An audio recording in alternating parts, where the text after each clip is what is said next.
دلہی کی سرزمین پر ایک ماں اپنے نوجوان بیٹے کی بارات لے کر جا رہی تھی۔ اچانک گولیوں کے چلنے کی آواز آئی۔ اس عورت نے پوچھا کہ یہ آواز کس کی ہے؟ تو لوگوں نے کہا یہاں پر ختم نبوت کی تحریک چل رہی ہے اور آقا نامدار کی عزت اور ناموس کے لیے لوگ سینہ تان کر بٹن کھول کر سینے پر گولیاں کھا رہے ہیں، یہ اس کی آواز ہے۔ جیسے ہی عورت کو پتہ چلا کہ یہاں پر ختم نبوت کی تحریک چل رہی ہے اور میرے کریم نبی کی عزت اور ناموس کے لیے نوجوان سینے پر گولیاں کھا رہے ہیں، ادھر سے نوجوان میرے نبی کی عزت کے لیے سینے پر گولیاں کھا رہے ہیں اور میرا بیٹا دلہا بن کر گھوڑی پر بیٹھا ہے، یہ کیسے ہو سکتا ہے؟ یہ کیسے ممکن ہے کہ دوسری ماؤں کے حلالی بچے آقا کریم کی عزت اور ناموس کے لیے سینے پر گولیاں کھا رہے ہوں اور میرا بیٹا دلہا بن کر گھوڑی پر بیٹھا ہو؟ یہ مجھ سے ہرگز نہیں ہو سکتا۔ اس عورت نے کیا کیا؟ معاذرت کرتے ہوئے تمام باراتیوں کو کہا، باراتیوں اپنے اپنے گھروں کو چلے جاؤ، باراتیوں اب اپنے اپنے گھروں کو چلے جاؤ، اس لیے کہ اب میرے بیٹے کی بارات دلہن کے گھر نہیں جائے گی، میرے بیٹے کی بارات اب لڑکی کے گھر نہیں جائے گی بلکہ سیدھا مدینے کی طرف جائے گی۔ اب میرے بیٹے کی بارات مدینے کو جائے گی۔ ماں نے اپنے بیٹے کو گھوڑی سے نیچے اتارا، ماں نے بیٹے کو گھوڑی سے نیچے اتارا، دلہے کو گھوڑی سے نیچے اتارتے ہوئے ماں نے کہا، بیٹے یہی تو وہ دن تھا جس کے لیے میں نے تجھے جنا تھا، یہی تو وہ دن ہے جس کے لیے میں نے تجھے دودھ پلایا تھا۔ آج بیٹے ماں کا پیا ہوا دودھ حلال کر، بیٹا جاؤ آقا کریم کی عزت اور ناموس کے لیے لڑو، آقا کریم کی عزت پر قربان ہو کر ماں کا دودھ بخشواؤ۔ اگر آقا کریم کی عزت پر قربان نہیں ہوگے تو یاد رکھنا میں تجھے اپنا دودھ نہیں بخشوں گی۔ میرے بیٹے اب تیری شادی دنیا میں نہیں ہوگی، اب تیری شادی آخرت میں ہوگی، اور تیری شادی میں آقا کریم کو دعوت دوں گی، تیری شادی میں آقا کریم تشریف لے کے آئیں گے۔ بیٹے اٹھ آقا کریم کے نام پر قربان ہو جا، او میرے دلہے بیٹے آقا کریم کی عزت اور ناموس پر قربان ہو جا، تاکہ میں فخر کر سکوں کہ میں عام بیٹے کی ماں نہیں، میں تو محمد کے غلام کی ماں ہوں، میں عام کی ماں نہیں، میں ایک شہید کی ماں ہوں، میں خود پر فخر محسوس کروں گی۔ بیٹے نے ماں کے درد بھرے الفاظ سنے، بیٹے نے ماں کے الفاظ سنے، ہائے فرما بردار بیٹا تھا، حلالی ماں کا حلالی بیٹا تھا۔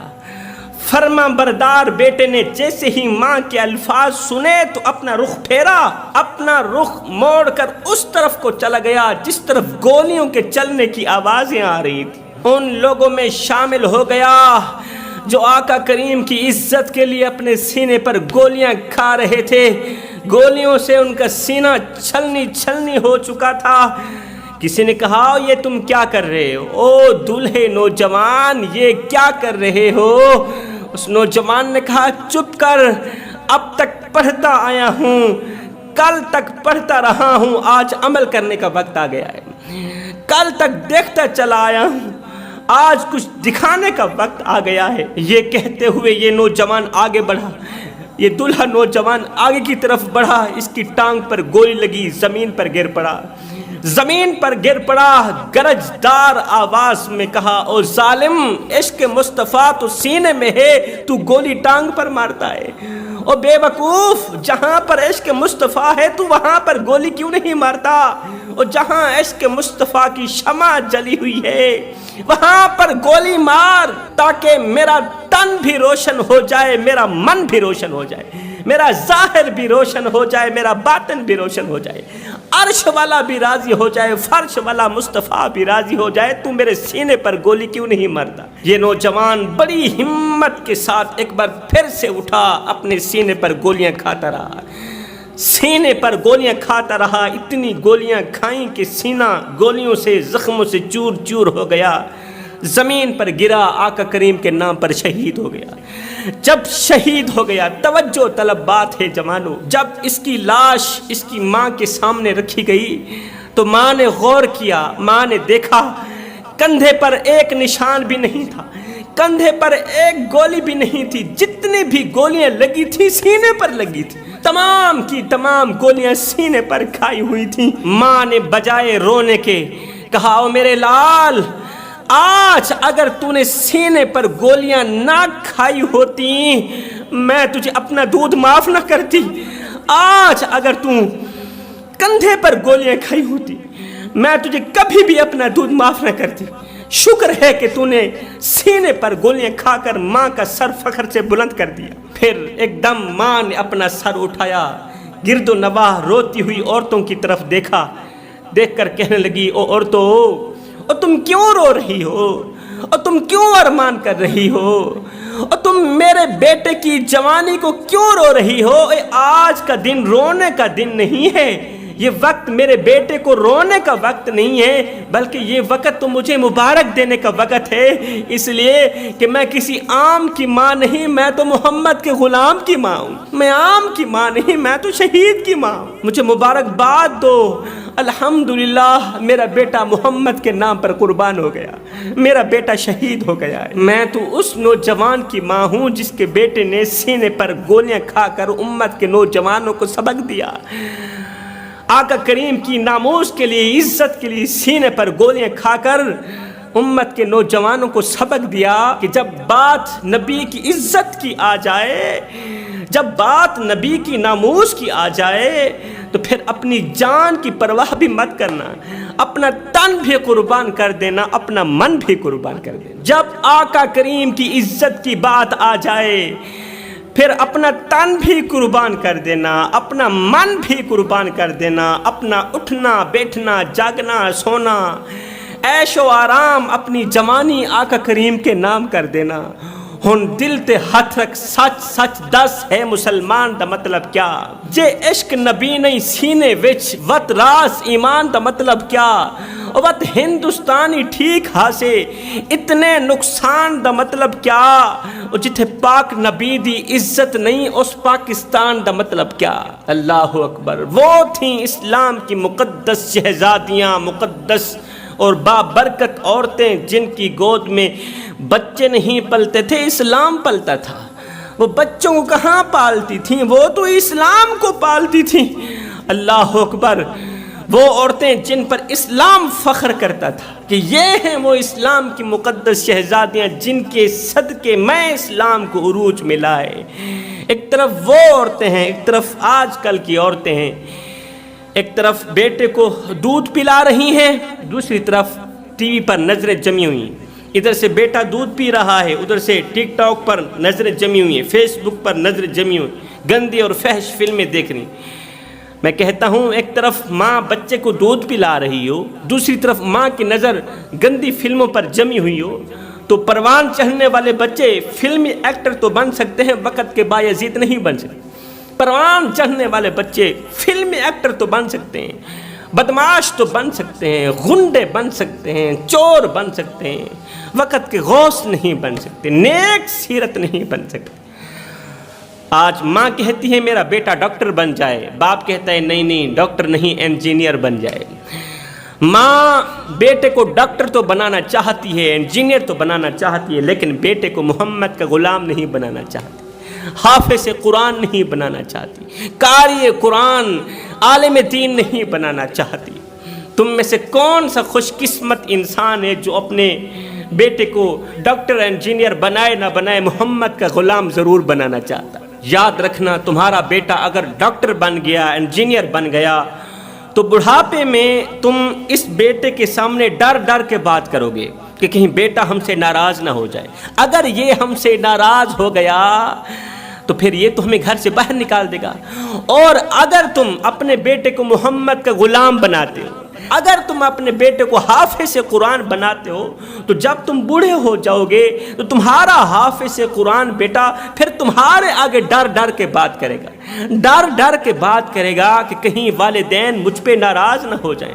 اگر ماں باپ مجھ پر ناراض ہو گئے تو میں مرنے کے بعد مدینے والے کو کیا منہ دکھاؤں گا؟ آج افسوس سے کہنا پڑ رہا ہے، ماں مولوی کے پاس بیٹھی ہے، باپ پیر کے قدم چوم رہا ہے، پیر صاحب کے قدم دبا کر کہتا ہے پیر صاحب کیا کروں اولاد نافرمان نکلی ہے، اولاد دکھ دیتی ہے، درد دیتی ہے، 2 سال پرانی کھانسی لگی ہے، پوری رات نیند نہیں آتی، پوری رات تارے گنتے گنتے گزرتی ہے، دماغ میں ایک ہی سوچ گردش کرتی رہتی ہے کہ میں نے اولاد کے لیے کیا کیا اور اولاد نے میرے ساتھ کیا کیا۔ میں نے خون پسینہ ایک کر کے اولاد کو اچھا کھلایا، اچھا پلایا، اچھا پہنایا، اور اولاد نے مجھ سے میرا حال تک نہ پوچھا کہ ابا تیرا وقت کیسا گزر رہا ہے، تیری طبیعت کیسی ہے، تیری کھانسی رکی ہے یا نہیں رکی، ابا تیرے پاس دوائی کے پیسے ہیں یا نہیں ہیں۔ پیر صاحب میرے سینے پر دکھوں کے انبار لگے ہوئے ہیں، دردوں کے انبار لگے ہوئے ہیں، میرے سینے پر دکھوں کا بوجھ ہے، دردوں کا بوجھ ہے، مگر درد سننے والا کوئی نہیں ہے۔ دعا کرو کوئی ہمدرد مل جائے جسے میں اپنا حال سناؤں، میرے سینے کا بوجھ ہلکا ہو جائے۔ لیکھاں وچ وچھوڑے رہ گئے، رو اتھنو تھوڑے رہ گئے، کسے بھی میرا حال نہ سنیا، ہاتھ بھی میرے جوڑے رہ گئے۔ پتر ہن تے آ جا، ہن گل چلا، کیونکہ زندگی دے دن تھوڑے رہ گئے، لیکھاں وچ وچھوڑے رہ گئے۔ باپ رو کر کہہ رہا ہے اگر بیٹے سے دوائی کے لیے پیسے مانگ بھی لوں تو آگے بیٹا اونچی آواز میں کہتا ہے، تانا دیتے ہوئے کہتا ہے، اوے ابھی تو 10 لاکھ کا جہیز دے کر تیری بیٹی کی شادی کی، تیرا فرض اتارا ہے، اوے 10 لاکھ لگا کر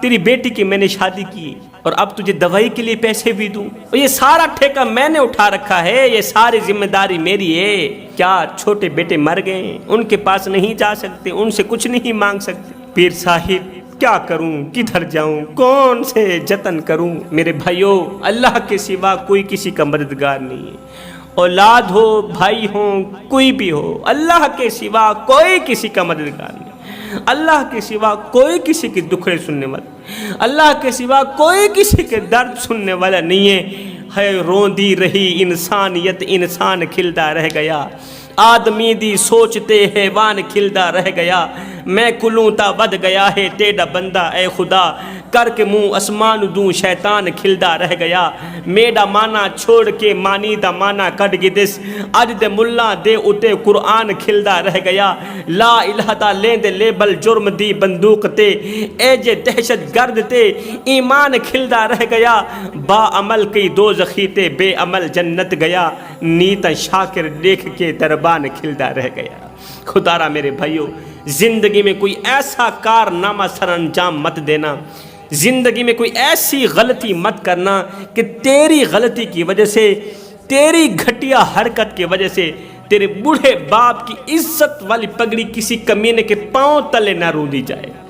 اگر ایسا ہو گیا تو یاد رکھنا اللہ تم سے ناراض ہو جائے گا، کیونکہ والدین کی خوشی میں اللہ کی خوشی ہے، والدین کی رضا میں اللہ کی رضا ہے۔ والدین ناراض ہو گئے تو پھر ساری زندگی نمازیں پڑھتے رہو، والدین ناراض ہیں تو ساری زندگی قیام کرتے رہو، رکوع و سجود کرتے رہو، حج کرتے رہو، زکوٰۃ دیتے رہو، کسی کھاتے کی عبادت نہیں ہے۔ والدین کو ناراض کر کے کی جانے والی عبادت کسی کھاتے کی نہیں ہے۔ سب سے پہلے اپنی ماں کو راضی کرو، اپنے باپ کو راضی کرو۔ حضرت علی فرماتے ہیں زندگی میں کبھی فرصت ملے تو اپنے بوڑھے والدین کے ساتھ بیٹھ جایا کرو، ان سے ان کا حال چال پوچھ لیا کرو، اس لیے کہ بوڑھے والدین کے ساتھ گزرا ہوا وقت تمہاری بخشش کا ذریعہ بنے گا۔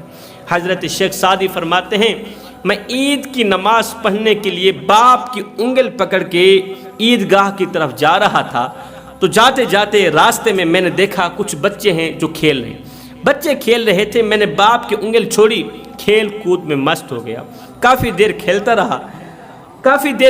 رہا، جب کھیل سے فارغ ہوا، کھیل ختم ہوا تو میں نے دیکھا اوہ میرا باپ کہاں ہے، پھر میں رونے لگا، میں چیخنے لگا، ہائے میں باپ سے جدا ہو گیا، میں تنہا رہ گیا، میں اکیلا رہ گیا، میں باپ سے الگ ہو گیا، اب کہاں جاؤں گا، کدھر جاؤں گا، کون سے جتن کروں گا، ہائے میں تنہا رہ گیا، اکیلا رہ گیا، اس طرح کی باتیں کر رہا تھا اور میں زار و قطار رو رہا تھا۔ اتنے میں ادھر سے میرا باپ بھی مجھے ڈھونڈتے آ نکلا۔ میرے باپ نے مجھے کہا او سعدی میں نے تجھے کہا نہیں تھا میری انگل نہیں چھوڑنی، اور میں نے تجھے کہا نہیں تھا باپ کی انگل نہیں چھوڑنی، اور نادان تجھے پتہ نہیں ہے کہ جو باپ کی انگل چھوڑتا ہے وہ اکیلا ہی رہ جاتا ہے، جو باپ کی انگل چھوڑتا ہے وہ تن تنہا رہ جاتا ہے۔ جوانوں، وہ کون سے مبارک ہاتھ ہیں جن مبارک ہاتھوں میں بوڑھے باپ کی بوڑھی سی کمزور سی انگل ہے؟ جن کے ہاتھوں میں بوڑھے باپ کی بوڑھی ماں کی انگل ہے، وہ ہاتھ قیامت تک سلامت رہیں گے۔ جن کے ہاتھ میں بوڑھے باپ کی انگل نہیں ہے تو وہ دل کے کانوں سے، غیرت کے کانوں سے سن لیں کہ بازار میں ہر چیز مل جاتی ہے مگر بوڑھے باپ کا پیار نہیں ملتا، بوڑھے ماں کی محبت نہیں ملتی۔ میرے کریم نبی نے فرمایا، صحابہ کاش میری ماں زندہ ہوتی، ہائے کاش میں محمد کی ماں زندہ ہوتی، میں نماز میں اللہ کے حضور کھڑا ہوتا، میں نماز کی حالت میں کھڑا ہوتا، میں قیام میں ہوتا، رکوع میں ہوتا، سجدے میں ہوتا، اتنے میں میری ماں مجھے آواز لگاتی، او بیٹے محمد۔ میں نماز کی حالت میں ہوتا، اتنے میں میری ماں مجھے آواز لگاتی، او بیٹے محمد، او بیٹے محمد۔ میں نماز چھوڑ کر دوڑ کر ماں کے پاس چلا جاتا اور دنیا والوں کو بتاتا کہ ماں کی عظمت کیا ہوتی ہے۔ بیٹے، جب روٹیاں 4 ہوں، کھانے والے 5 ہوں، تب صرف ماں ہی کہتی ہے کہ مجھے بھوک نہیں ہے۔ شرط لگی تھی دنیا کو ایک ہی لفظ میں لکھنے کی، لوگ کتابیں ڈھونڈتے رہے، میں نے قلم اٹھائی، ماں لکھ دیا۔ ایک شخص نے اپنی ماں کو کندھے پر اٹھایا، 7 حج کرائے، کندھے پر اٹھا کے بوڑھی ماں کو 7 حج کرائے۔